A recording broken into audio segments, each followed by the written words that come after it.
Jemaat, silakan berdiri untuk menghadap Tuhan dan menyembah-Nya serta memuliakan nama-Nya karena kasih setia-Nya yang besar atas kita.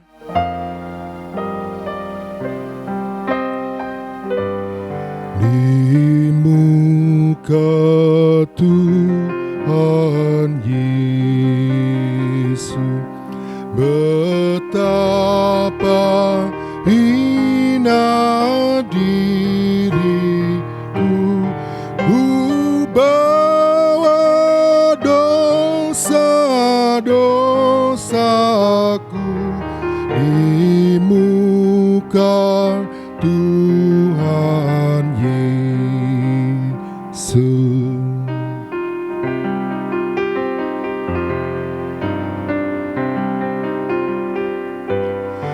Di muka Tuhan Yesus tersungkur karena dosaku, ku buka kerinduanku di muka Tuhan Yesus. Ibu Bapak yang terkasih dalam Tuhan Yesus Kristus, sebelum kita memulai ibadah rumah tangga pada malam hari ini, kita akan berdoa. Mari kita berdoa. Tuhan Yesus Kristus, kami bersyukur kepadamu atas segala kebaikan-Mu di tengah-tengah kehidupan kami. Oleh karena kebaikan-Mu, Engkau memberi kehidupan yang baik dan penuh berkat, sehingga melalui berkat yang datang dari-Mu, pada malam hari ini kami dapat bersekutu kembali di dalam ibadah rumah tangga yang kami lakukan di rumah kami masing-masing secara virtual. Kami mohon ya Tuhan Yesus, berkati ibadah kami dari awal hingga selesai, dan berkati pelayan firman Penatua Bapak Jeffrey Siwabesi yang akan menyampaikan kebenaran firman-Mu. Kami mohon curahkanlah Roh Kudus-Mu ke dalam hati dan jiwa kami, agar kami dapat menghayati dan memahami segala firman-Mu. Terima kasih ya Bapa, kami menyerahkan ibadah kami rumah tangga ini hanya di dalam nama Tuhan Yesus Kristus, Juru Selamat kami yang hidup. Amin. Pujian berbalasan dari Mazmur 51 ayat 12 hingga yang ke-15. Jadikanlah hatiku tahir ya Allah, dan perbaharuilah batinku dengan roh yang teguh. janganlah membuang aku dari hadapan-Mu. Dan janganlah mengambil roh-Mu yang kudus daripadaku. Bangkitkanlah kembali padaku kegirangan karena selamat yang daripada-Mu. Dan lengkapilah aku dengan roh yang rela. Maka aku akan mengajarkan jalan-Mu kepada orang-orang yang melakukan pelanggaran, supaya orang-orang berdosa berbalik kepadamu.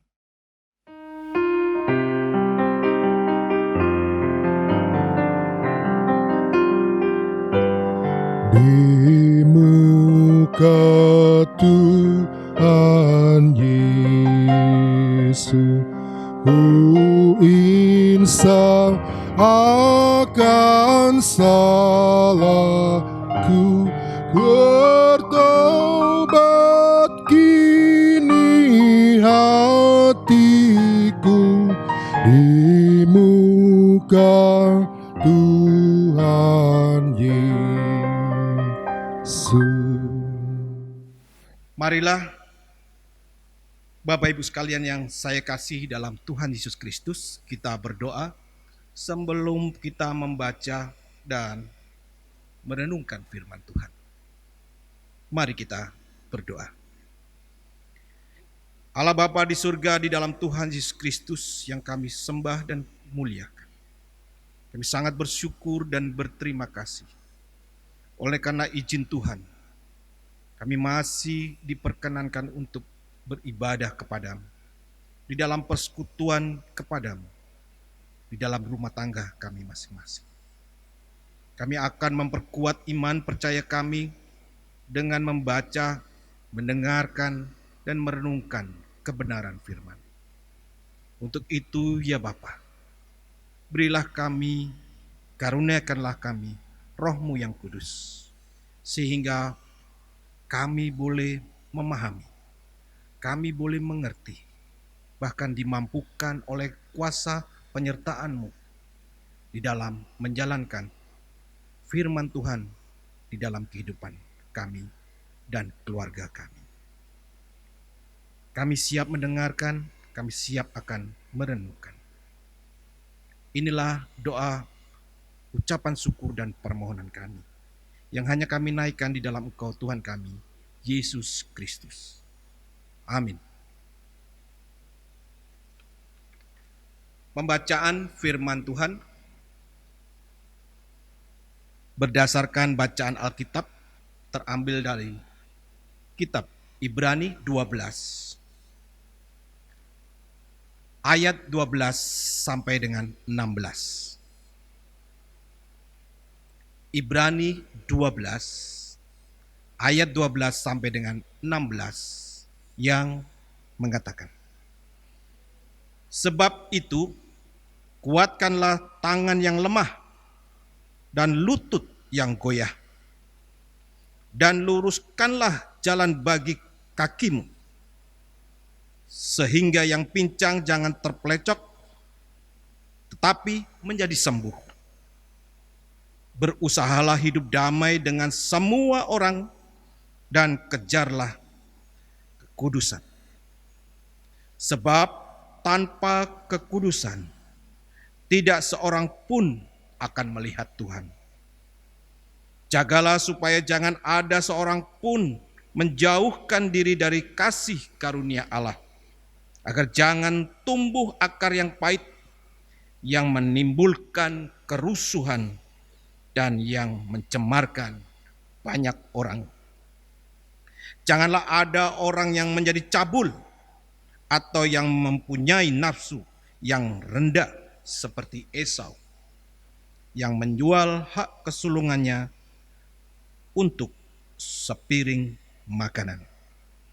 Demikianlah firman Tuhan, dan berbahagialah kita yang hidupnya terus berada di dalam terang firman Tuhan.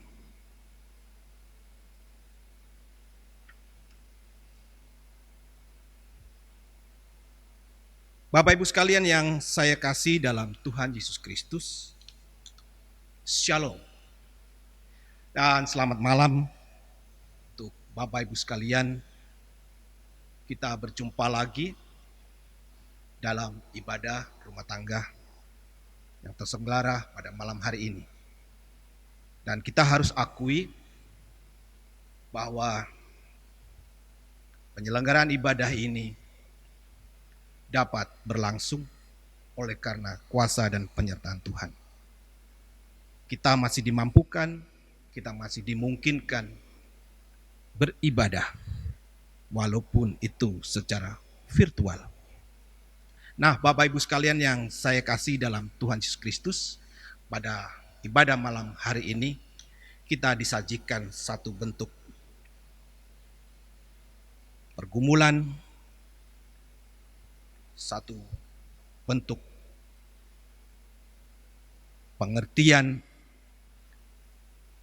melalui pembacaan firman yang terambil dalam kitab Ibrani.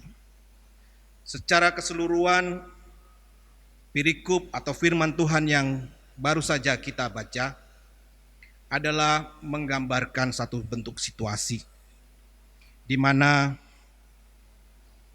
firman Tuhan yang tertulis ini adalah merupakan satu bentuk surat nasihat kepada orang Ibrani. Surat yang berbentuk atau berisikan nasihat ini ditujukan untuk orang Ibrani yang pada saat itu memiliki atau berada di dalam satu situasi yang tidak begitu kondusif. Mengapa surat ini harus terkirim bahkan diberikan pada orang Ibrani? Surat ini bertujuan untuk menguatkan orang-orang Ibrani yang pada saat itu mendapat satu tekanan, mendapatkan satu ejekan, bahkan ketidakbebasan dalam melakukan atau mengaplikasikan iman percayanya kepada Tuhan sebagai orang-orang percaya. Nah, perlu yang kita ketahui semuanya, sebelumnya orang-orang Ibrani ini adalah orang Yahudi yang tentu saja mempunyai tata ibadah, adat, bahkan ritual yang seperti yang kita ketahui. Dan selanjutnya dalam perkembangannya, banyak orang Ibrani hijrah. Nah, kata hijrah ini mulai populer di saat-saat sekarang. Hijrah dari satu keyakinan iman yaitu agama Yahudi, hijrah menjadi orang yang percaya di dalam arti sebagai orang mengikut Kristus. Ketika perjalanan hijrah itu sudah dimulai dan orang Ibrani ini melakukan aktivitasnya di dalam kehidupannya, ternyata mempunyai satu tantangan yang luar biasa. Banyak pergolakan yang ada, banyak kejadian-kejadian tidak menyenangkan bagi orang-orang Ibrani yang sudah hijrah menjadi orang yang percaya. Nah, untuk itu surat nasihat yang berisi nasihat ini untuk menguatkan, untuk mengingatkan kembali bagaimana harus terus berjalan untuk mencapai kemenangan iman. Kalau kita baca pasal 12 adalah berisikan bagaimana orang percaya berlomba untuk mempertahankan dan mencapai kemenangan, yaitu iman percaya kepada Tuhan Yesus Kristus. Bapak Ibu sekalian, begitu sulitnya ketika kita hijrah dari persoalan yang lama menjadi persoalan yang baru, dari hidup yang lama menjadi hidup yang baru. Sampai sekarang. Mengapa? Karena memang segala sesuatu sepanjang kehidupan kita, iblis masih ada. Bapak Ibu sekalian, kalau dalam SBU atau bacaan SBU Sabda Bina Umat tertera judul "Singkirkanlah akar pahit itu". Dan pada bacaan akar pahit atau narasi untuk singkirkanlah akar pahit itu terambil dari ayat 15, yaitu jagalah supaya jangan ada seorang pun yang menjauhkan diri dari kasih karunia Allah, agar jangan tumbuh akar yang pahit yang menimbulkan kerusuhan dan yang mencemarkan banyak orang. Bapak Ibu sekalian, kalau kita telisik lagi akar pahit, atau kalau kita bisa mengkonstruksikan satu bentuk kalimat, yaitu akar pahit dari kehidupan seseorang. Apa akar pahit dari kehidupan seseorang? Akar pahit dalam kehidupan seorang digambarkan satu keadaan yang tidak menyenangkan. Tersiksa, terbelenggu, dan itu sangat tidak menyenangkan. Bapak Ibu sekalian, sungguh sangat menyakitkan, sungguh sangat memalukan dan merugikan untuk kita sendiri apabila kita memiliki kepahitan dalam kehidupan kita. Nah, akar pahit dalam kehidupan kita itu disebabkan oleh dua unsur, yaitu yang menyebabkan itu sendiri dan yang merasakan. Dan ini adalah satu bentuk kesalahan di mana kita membiarkan atau memberikan satu ruang bahwa kesalahan itu tumbuh, terserap di dalam hidup kita. Kita bisa analogikan akar itu masuk ke dalam tanah dan kita tidak tahu bagaimana sebenarnya. Dan akar itu menyerap segala sesuatu yang di dalam tanah. Nah, ketika menyerap itu sesuatu yang negatif, sesuatu yang berdosa, sesuatu yang asalnya dari si dalang dosa, yaitu iblis. Inilah satu kesalahan. Bapak Ibu sekalian, persoalannya adalah sekarang, ketika kita sudah mengetahui bahwa akar pahit itu adalah satu bentuk ketidaknyamanan, ketidakbahagiaan, bahkan penderitaan, bahkan merugikan diri kita. Dan kita tahu bahwa kesalahan, keadaan itu diciptakan si dalang, yaitu si iblis. Mengapa? Pertanyaannya, kita masih terjebak atau kita memberikan ruang untuk tumbuhnya kepahitan dalam diri kita. Ada beberapa faktor yang memberikan ruang kepada kepahitan di dalam hidup kita. Yang pertama adalah kita tidak menyadari bahwa kita adalah anugerah ciptaan Tuhan. Terkadang manusia atau diri kita lupa bahwa Allah menciptakan kita sesuai dengan tujuannya. Dan kita ada dalam rancangan Allah yang baik. Banyak contoh daripada semuanya itu. Ketika kita tidak bisa menerima keadaan diri kita, maka disitulah sudah mulai tumbuh benih kepahitan itu sendiri. Saya menoleh ke kanan, mengapa itu lebih baik? Saya menoleh ke kiri, mengapa itu lebih kaya, lebih sukses? Tapi saya tidak. Saya hanya begini-begini saja. Inilah satu kesempatan, satu ruang di mana kepahitan itu mulai terserap oleh diri kita.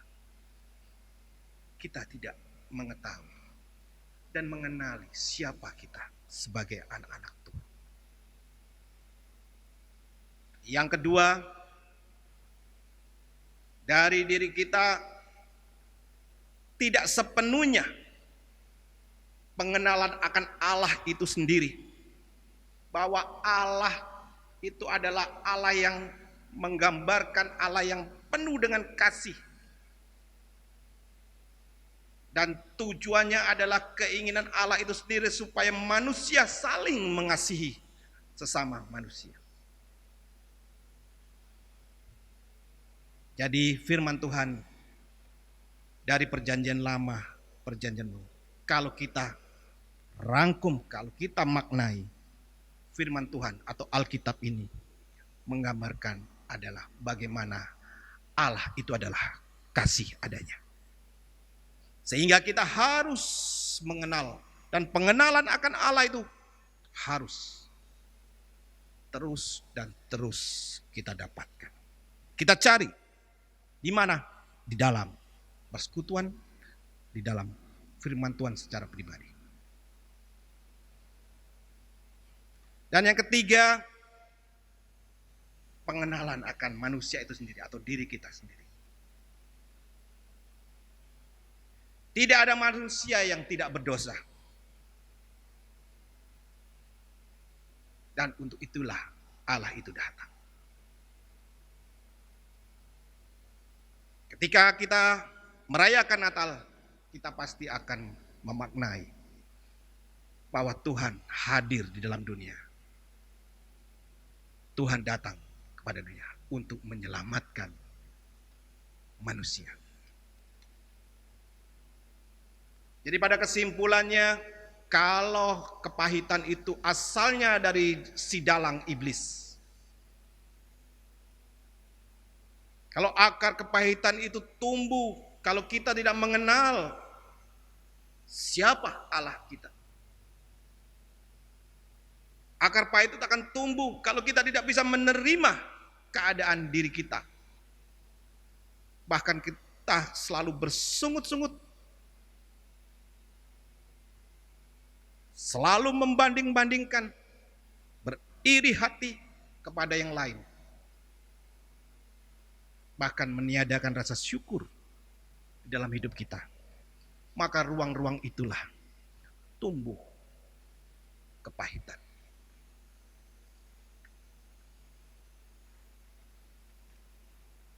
Kita tahu, tadi saya katakan bahwa dalam kepahitan itu adalah karya si iblis. Sekarang persoalannya, setelah kita tahu kepahitan itu tidak menyenangkan. Kepahitan itu adalah dalang daripada keberdosaan, yaitu si iblis itu sendiri. Mengapa kita tidak menghindari? Mengapa kita tidak menyingkirkan? Mengapa kita tidak membentengin diri terhadap kepahitan itu sendiri? Menyimpan kepahitan atau dendam atau iri hati atau ketidakkesempurnaan yang menyebabkan kita tidak mensyukuri karya Allah. Itu berarti kita terjebak dalam kegelapan. Dengan kata lain, iblis akan menghapus janji-janji Tuhan, bahkan merampok dan selalu meneburkan benci, iri hati, dan sebagainya. Benih-benih itu akan tumbuh ketika kita tidak mempunyai pertahanan diri.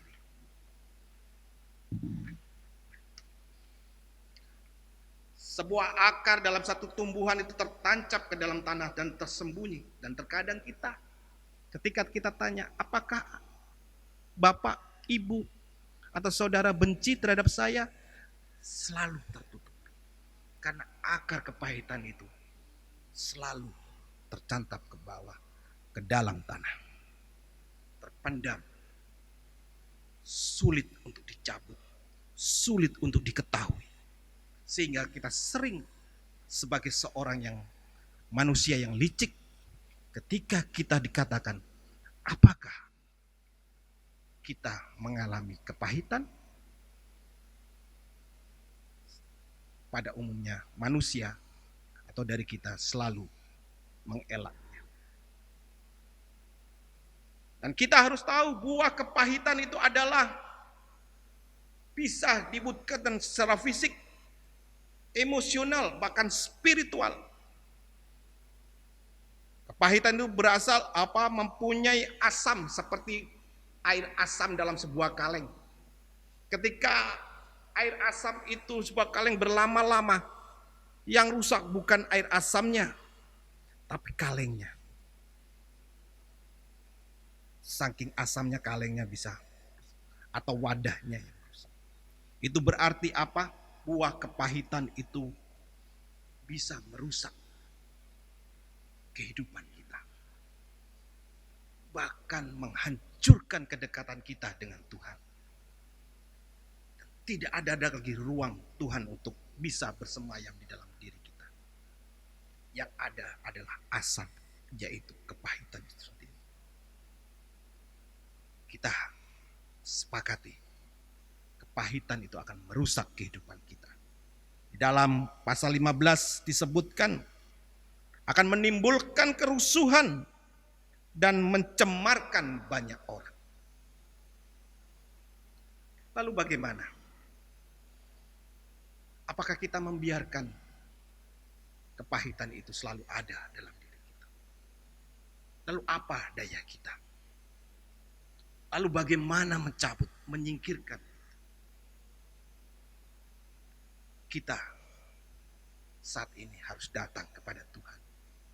Dan kembali lagi untuk bersemayam dan bersekutu dan memberikan ruang Tuhan untuk masuk di dalam diri kita. Untuk mencabut akar-akar kepahitan. Dengan apa? Dengan pertobatan. Dan memohon ampun kepada Tuhan. Untuk supaya memperbaharui kehidupan kita. Yang penuh dengan kepahitan oleh karena ketidakrelaan, ketidakterimaan diri kita dalam hal kehidupan kita. Dan kita mewujudkan rasa syukur dan selalu mengucapkan rasa syukur apa adanya di dalam hidup kita. Tuhan beri saya seperti ini. Tuhan memberikan istri saya seperti ini. Tuhan memberikan anak seperti ini. Di dalam segala pendidikan, di dalam segala pekerjaan, di dalam segala pergumulan.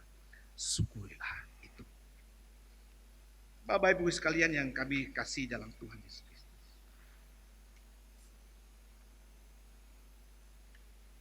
Bila kita ingin mewujudkan satu tekad untuk menyingkirkan kepahitan itu dalam hidup kita.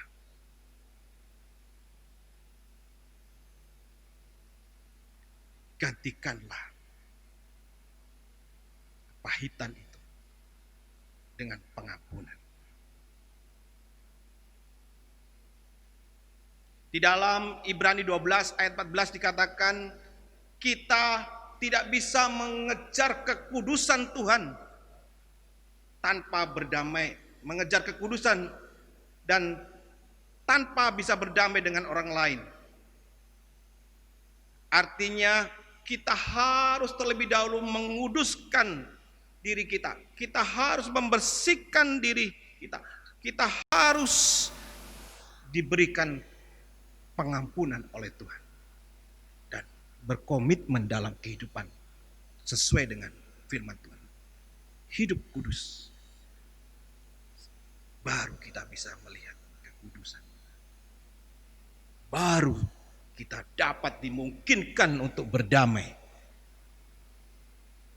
Baru kita bisa dapat melakukan segala sesuatu yang bisa memberikan penghormatan, menghargai, bahkan meredam kerusuhan yang ada.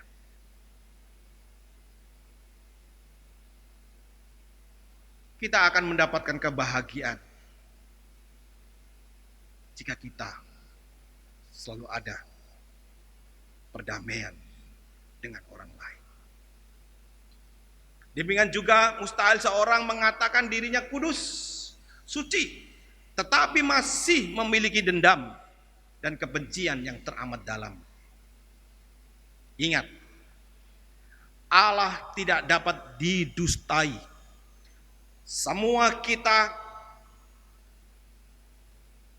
telanjang di hadapan Allah.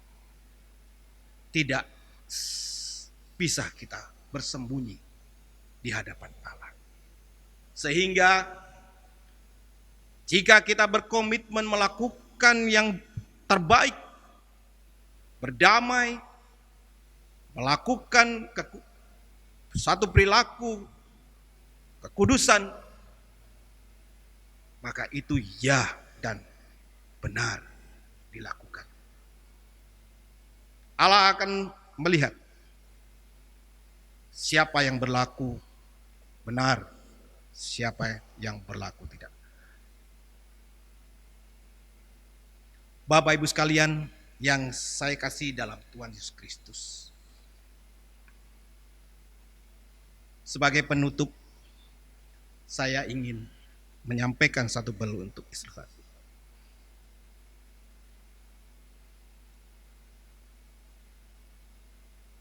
Di dalam keluarga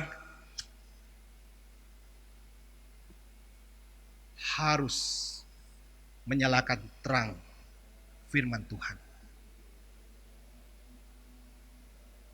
Karena terang firman Tuhan ini akan menerangi keluarga kita dari kegelapan. Terang firman ini akan menuntun keluarga kita untuk berjalan lurus sesuai dengan kehendak Tuhan. Bahkan terang Tuhan ini juga untuk bisa mendatangkan saudara-saudara kita yang dalam kegelapan. Hadirkanlah terang dalam keluarga kita. Hadirkanlah terang firman Tuhan di dalam persekutuan keluarga kita. Hadirkanlah terang firman Tuhan di setiap pergumulan kita. Dan yakinkan bahwa Tuhan memberikan yang terbaik di dalam hidup kita. Tapi kalau kita membiarkan si dalang itu berkuasa di dalam hidup kita, kita memberikan satu bentuk ruang si dalang iblis untuk mempengaruhi kita, dan kita terjerumus di dalam karya dalang si iblis itu, maka perilaku kita terhadap terang ini adalah seperti ini. Kita kembali dalam kegelapan. Kita kembali dalam kepahitan. Dan itu mencemarkan orang lain dan membuat kerusuhan di segala aspek kehidupan kita. Tuhan Yesus akan menuntun kita di kehidupan hari lepas hari. Amin.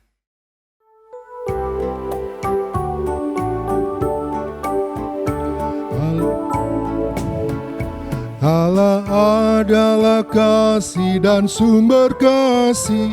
Bukalah hatimu bagi firman-Nya. Allah adalah kasih dan sumber kasih.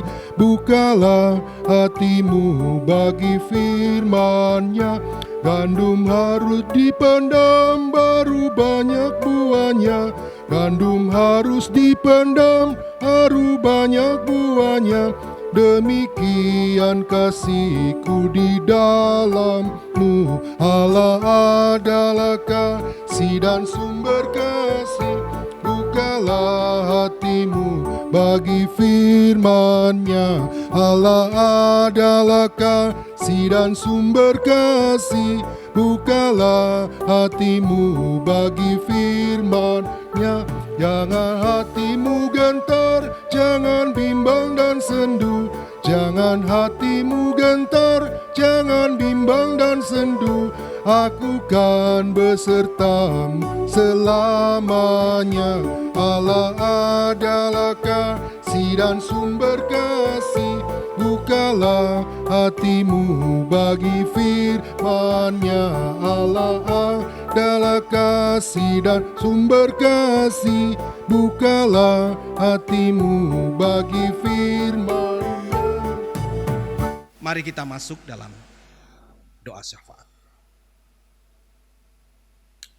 Kita berdoa. Bapa di surga, di dalam Tuhan Yesus Kristus, kami sungguh sangat bersyukur dan berterima kasih. Oleh karena kemurahan Tuhan, kami boleh menyelenggarakan ibadah keluarga pada malam hari ini. Kami sudah membaca dan mendengarkan firman Tuhan, dan kami mencoba untuk memahami, dan di dalamnya kami mengerti pada firman Tuhan ini adalah satu bentuk nasihat dari Engkau. Ketika kami harus mempertahankan iman percaya kami kepadamu, banyak serangan, banyak tekanan, banyak kesulitan, dan kami dimungkinkan untuk terjerembab dan melahirkan bahkan menumbuhkan kepahitan dalam kehidupan kami. Saat ini kami tahu bahwa Tuhan adalah Tuhan yang memberikan karya terbaik di dalam hidup kita, kami. Tuhan adalah mempunyai rancangan yang baik di dalam diri kami. Bahkan Tuhan datang untuk menyelamatkan kami dari kebinasaan. Biarlah kami belajar untuk mensyukuri, menerima apa karya Tuhan di dalam diri kami dan keluarga kami. Sehingga kami di dalamnya mawas diri. Sehingga kami meyakini bahwa hidup kami adalah hanya hidup untuk Tuhan. Karena Tuhan sudah memberikan pendamaian kepada kami. Maka biarlah kami memberikan pendamaian itu juga kepada orang-orang lain. Sehingga kami hidup dalam damai dan berdamai dengan orang lain. Walaupun mereka membenci kami, walaupun mereka menertawakan iman percaya kami, tapi kami tidak goyah.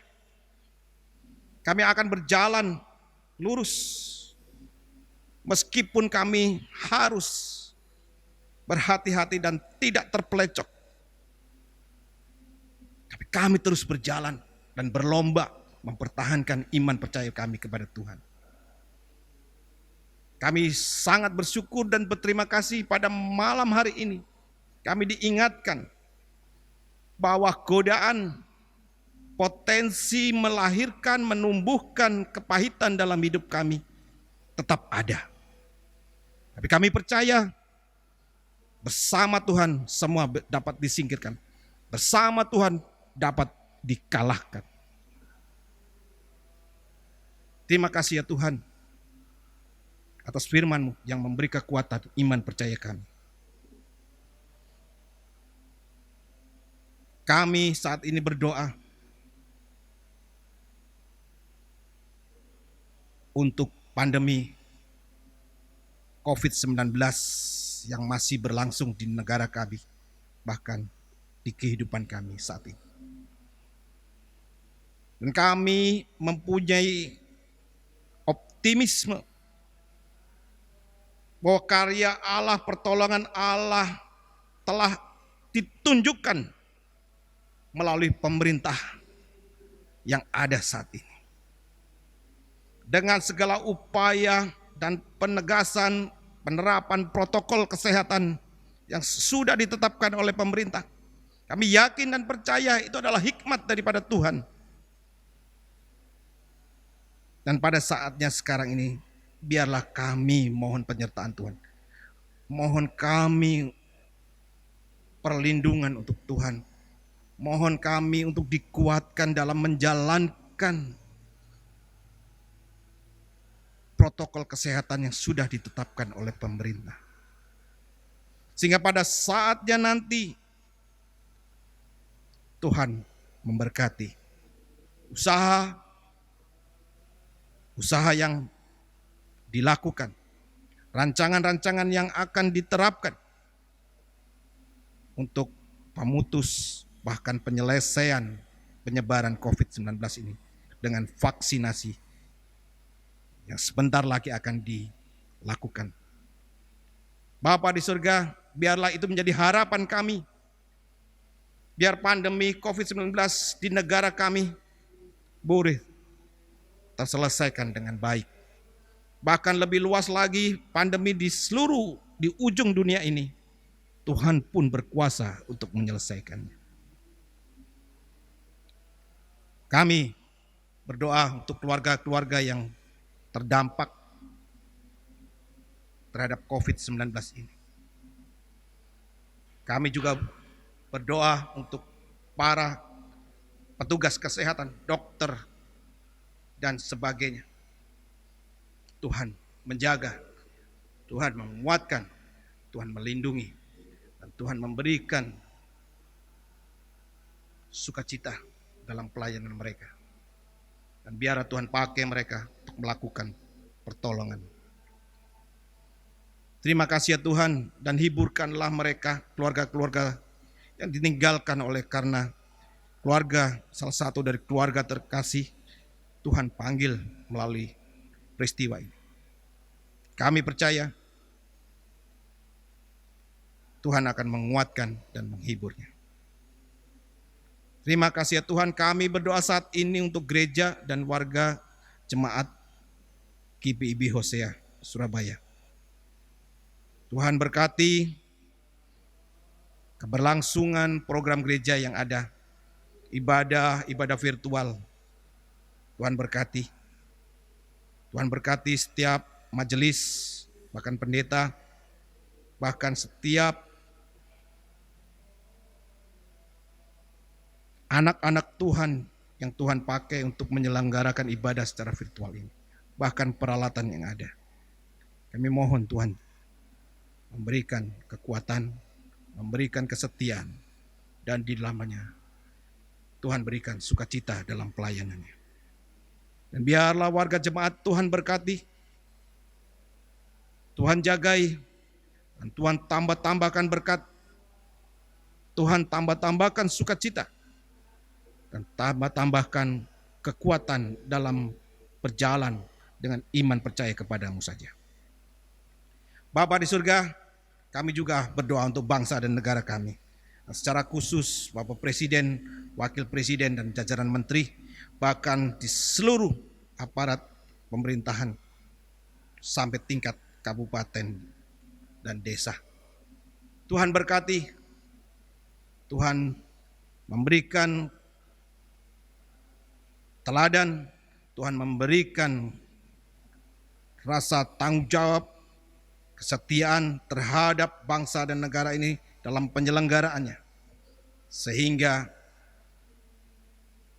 orang-orang yang Tuhan pakai di dalam keberlangsungan negara dan bangsa kami ini boleh menjalankan tugasnya dengan takut akan Tuhan. Terima kasih ya Tuhan. Inilah doa dan ucapan syukur kami. Dan inilah juga permohonan kami. Yang hanya kami naikkan dan kami mohonkan kepadamu saja di dalam Tuhan Yesus Kristus yang sudah mengajar kami berdoa. Bapa kami yang di surga, dikuduskanlah namamu. Datanglah kerajaanmu, jadilah kehendakmu di bumi seperti di surga. Berikanlah kami pada hari ini makanan kami yang secukupnya. Dan ampunilah kami akan kesalahan kami, seperti kami juga mengampuni orang yang bersalah kepada kami. Dan janganlah membawa kami ke dalam pencobaan, tetapi lepaskanlah kami daripada yang jahat. Karena Engkaulah yang empunya kerajaan dan kuasa dan kemuliaan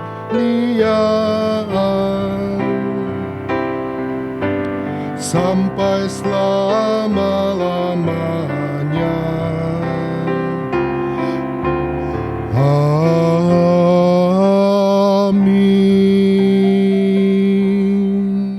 Ibu Bapa yang terkasih dalam Tuhan Yesus Kristus, marilah kita menyatakan syukur kepada Tuhan di dalam ibadah ini melalui persembahan guna menunjang pelayanan gereja dengan mengingat pesan Alkitab dari dalam Mazmur 96 ayat yang ke-8. Berilah kepada Tuhan kemuliaan namanya, bawalah persembahan dan masuklah ke pelatarannya.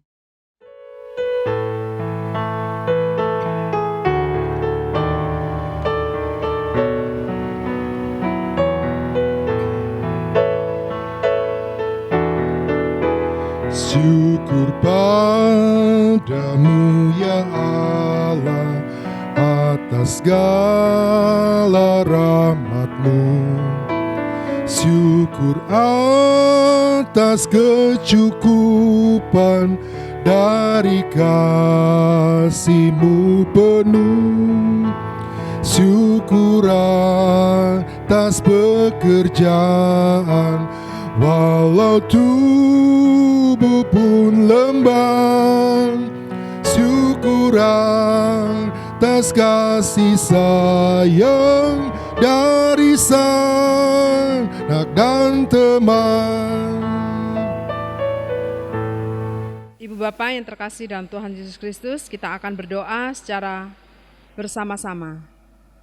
Terima kasih ya Tuhan atas kesempatan yang Engkau beri, sehingga kami dimampukan untuk memberikan persembahan kasih kami. Berkenanlah Engkau menerimanya, menjadi berkat bagi pelayanan damai sejahtera.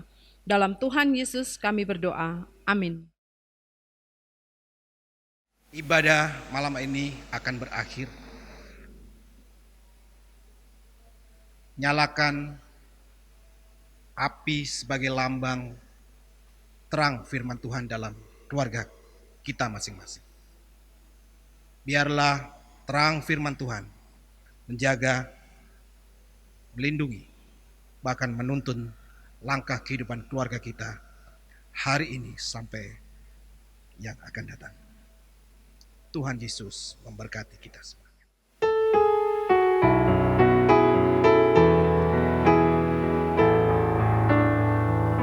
Ku berserah kepada Allahku, di darat pun di laut menderu, tiap detik tak berhenti. Bapa surgawi terus menjagaku.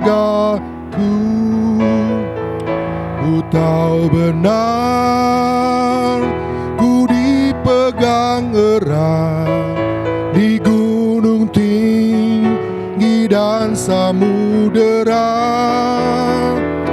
di taufan gelap ku didekat. Bapa surgawi terus menjagaku.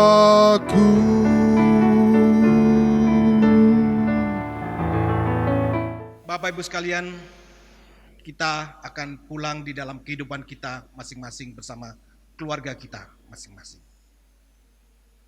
Dan biarlah kasih karunia Tuhan, penyertaan Tuhan terus melingkupi keluarga kita dan kehidupan kita hari lepas hari.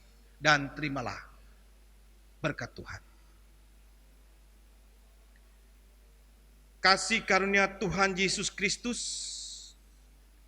kasih Allah Bapa, dan persekutuan Roh Kudus menyertai kita sekalian.